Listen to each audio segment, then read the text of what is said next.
Before you begin, ensure you're wearing all the appropriate safety equipment. You may need help from another person, depending on the size and weight of the sliding sash. You'll need a Phillips head screwdriver to adjust the sliding window.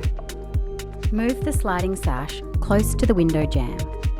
Inspect the gap between the sash and the jamb to determine which side needs to be raised or lowered.